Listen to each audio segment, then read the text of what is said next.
Welcome back to the Crochet Karate House, my friends at yarnspirations.com. I'm your host, Mikey. Today is the 4-row repeating blanket.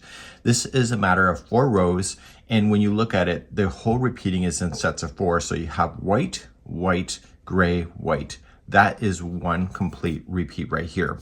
So my color strategy is whenever there was a cross stitch involved, I looked at the next group and what I wanted to use. So I wanted gray, gray, and then I used a light gray and then a dark gray. So this 4 here. So this color here and this cross stitch is the same color. So when I got to here, I looked at what the next color was, which is a light gray. So I used the light gray in the cross stitch. And when I got to the light gray here, I used white because the next layers are going to be white. So it is just a matter of just changing out the colors in order to have this strategy. And it looks really cool in person as well by using that color strategy. So I'm going to get you started today. This was using Bernat Blanket yarn. We used the color called pale gray, vapor gray, and birch. And this is the birch please because you got the birch trees, but also the color was birch. I'm going to be using a 6mm size J crochet hook today and Peyton's inspired yarn so that you can see exactly where the stitches go, and the repeating is quite simple as you go. The stitch counts have been provided on the pattern if you need that, and we're going to start with a slip knot to begin, and I want you to chain 4. So 1, 2, 3, and 4, and I want you to slip stitch to the beginning chain to form a center ring. So use the straggler around the outside of the ring so that it gets stuck underneath the stitches. And let's do the first round. This blanket is all about even numbers. So you need to chain 3 and you need to put 3 more double crochet in there. So this chain 3 plus 3 more gives you a count of 4 double crochets per side. So we're going to add our 3 more double crochet, so it's going to be a lot of stitches going in, and then you're going to chain 2 to turn the corner, and then back in the ring again, 4 more double crochet.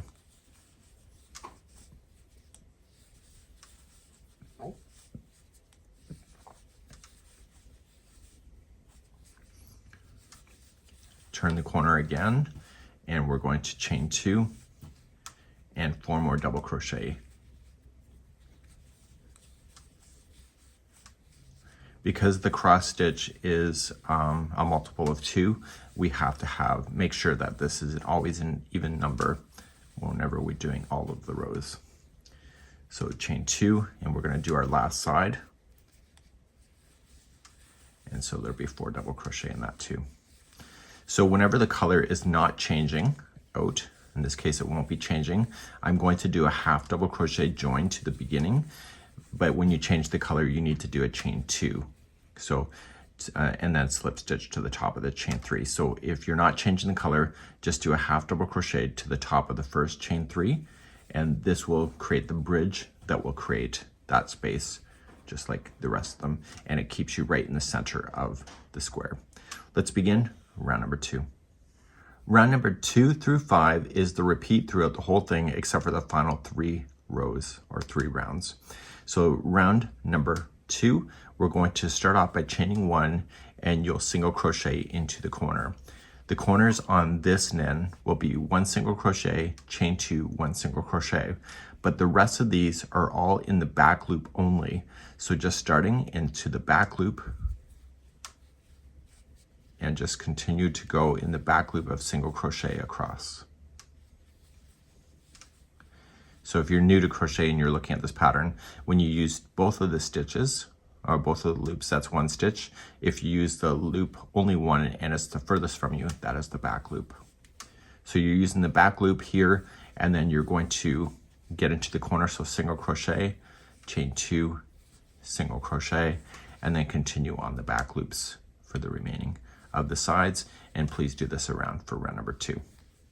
In coming around, therefore, you can just go into the last space where you started, and then I'm going to do a half double crochet join because I don't want to change the color. So in Bernat Blanket, this is a very small detail, but it helps to be able to break it up. But if you don't want to use the back loops, then by all means don't bother. If you went over top of the straggler at the very beginning, you can safely cut that down and move on to round number 3. Round number 3, we're going to chain 3, counts as your first double crochet, and into the corner space, you're going to double crochet. So using the regular stitches now, starting right here, you're just going to double crochet yourself across. So when you hit your corners, it'll be 2 double crochet, chain 2, 2 double crochet, and you'll just have this double crochet round to take you around for round number 3. And I'll be right back in a moment. I'm coming around, and in the last corner where I started, you'll put 2 double crochet in, and the cross stitch is the next round, and so I'm going to need to change the color because that's what I want. So I'm going to chain 2, and I'm going to slip stitch to the top of the first chain 3, and then I'm going to get rid of this color and change it to a different color in order to make the cross stitch really jump out. So in the next repeating that will happen after we get this section done, I want the color to be green, so therefore I want this cross stitch to be that main color of the green, and that's what my thought process was for when I designed this. So you can decide what works for you, or you can keep the color the same. You decide on what your creativity is speaking to you. So let's move on to round number 4. So when you're starting a cross stitch row, you want to start right into the corner. I recommend you put it onto the hook first and then just wrap it around. So put the straggler of that last underneath the stitches so that it can get trapped, and just pull it through and attach. And you're going to chain 3. So 1, 2, 3. If you don't want to really weave in your ends, just continue to bury those underneath the stitch work for a couple inches. So then just double crochet back into that same corner, and then we're going to cross stitch ourselves until we get to the next corner. So to do that, you're going to skip the next stitch and come to the one after, and you're going to double crochet. Now when I cross stitch, I like to cross stitch in behind, but if you want to cross stitch in front, you can decide what works for you. Okay, so some people will argue that on YouTube that they prefer that, then do it if that's what speaks to you. So to come into this one, I just wrap the hook and I lean the project forward, and I'm gonna go into that skip stitch. And because I have the straggler yarn, I wanna trap that under that stitch as well. And so I'm just gonna double crochet into that skip stitch. Okay, so they're both used. So then I skip one, and I come to the second, I double crochet, and then I come into the one I skipped.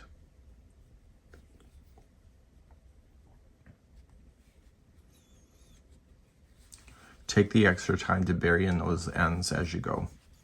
So once you have that done, I'm just gonna put that aside. So I skip one, double crochet into the next, and come into the one that I skipped. So because this is an even number, you should end up on the very last stitches that are being used will be a cross stitch when you get across.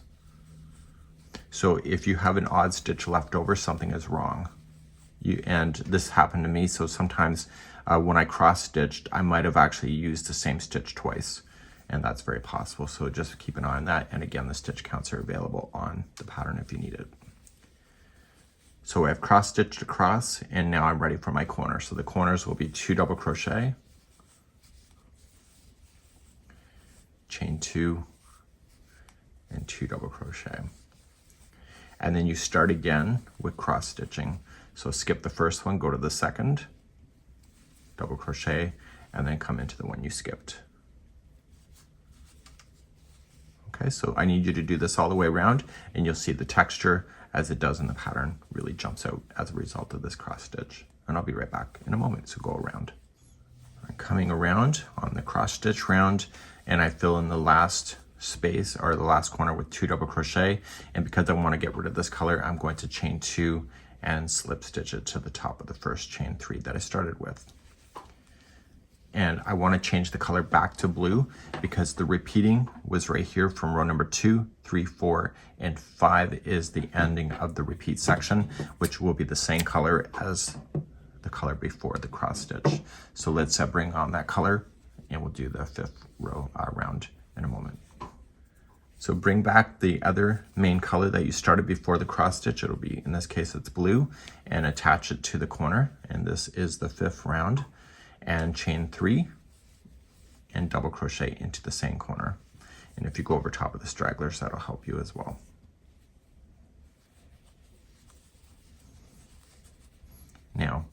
Each stitch across to the corner is just going to be a double crochet row. So just continue to double crochet in each of the stitches so you don't have to worry about the cross stitching or anything weird. Just follow the stitch work that is on top and just double crochet in each. And when you get to the corners, you're just going to do 2 double crochet, chain 2, 2 double crochet. Please do this around for round number 5.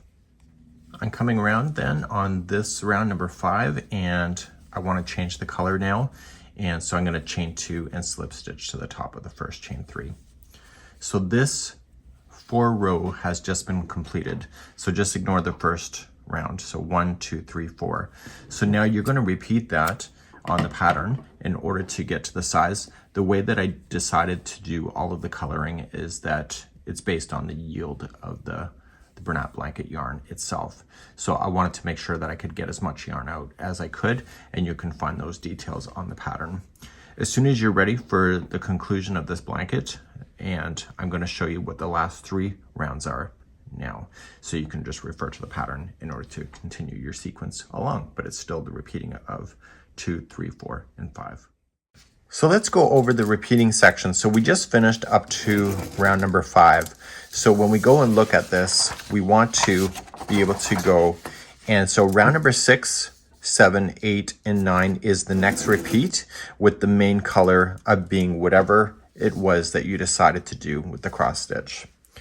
You're then going to repeat again, and so this will be the 3rd color, so it's the 3rd color. So the cross stitch right here is going to be, right here, will be the same color as this section right there.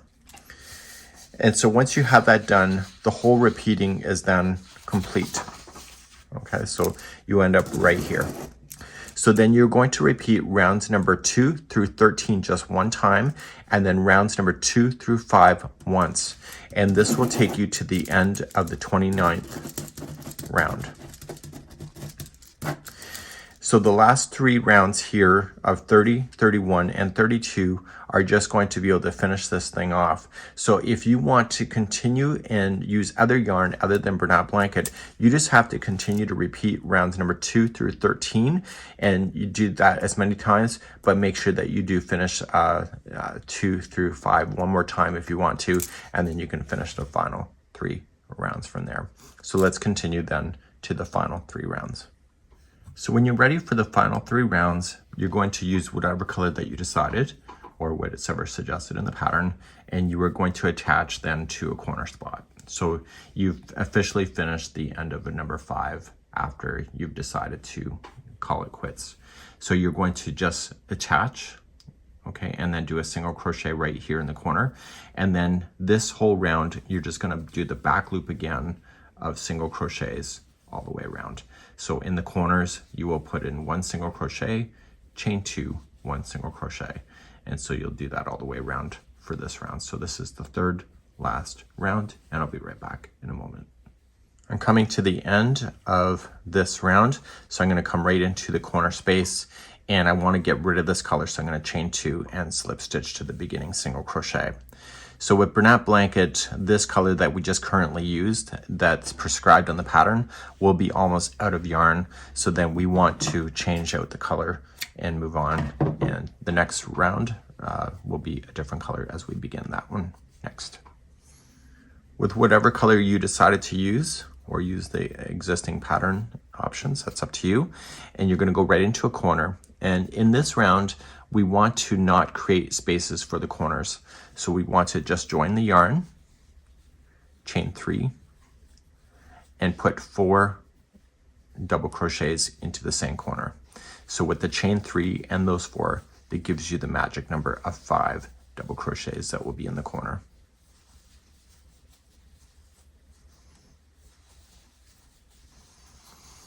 Okay, so then you come into this one here, and you're going to double crochet in each of the stitches, then all the way across. So the corners, you're just putting 5 double crochets completely, and just continue to rotate around your blanket, just like you see, and it's going to be awesome. So do that for this round, and I'll be right back. I'm coming all the way around. The first corner is completely done, so it's not like before where we have to finish off a corner. So we're just going to slip stitch to the top of the chain 3 and we're going to get rid of this color, and we're going to move on to our final round using a different color once again. In the final round, we're going to do slip stitching, and there's nothing wrong with increasing your hook size. So if you're a tight slip stitch person, then what can happen is that it can really buckle things. So if you want to increase your hook maybe to a 6.5mm size K, it might be easier for you. Going into any stitch that you would like to go into, you are just going to join the yarn right there, and you are going to just pull through. Okay, so that was just a slip stitch. So going into the next stitch, just slip stitch. So when you slip stitch in this round, you're not going to create any corners. And what happens when you slip stitch, it makes this stitch turn on its side. So you're going to notice after I get a few more done and pull a little bit of slack, is that the slip stitching just appears on top of it. So you end up with the last one being the external, and this just is kind of rotting on top. This appears to be like surface overlay, which I really do enjoy. So you're going to slip stitch your entire border all the way around. I'll be right back. So when you get back around, you're just going to go right into your very last one. Here's a little trick for you though. If you decide to cut your yarn early and not do the last one, just pull this yarn through and slam it through a tapestry needle. Like this. And then go into the first one and go as through this way. And pull it to the same length that you see the rest of the stitches, and take this yarn and just go down through that one there, and keep pulling it until it matches the same. Turn it to the back side, and then you can just weave in your ends here on the back. So just going through once. If you want to have it tie into a little knot, you can, especially with the Bernat Blanket, it might be helpful. And then just keep weaving it in. Just stay on the back. So once you get that done, you can just trim your yarn, get rid of any other tails that you may have, and it's a really cool way to be able to finish this off. And this here is the 4-round repeat blanket.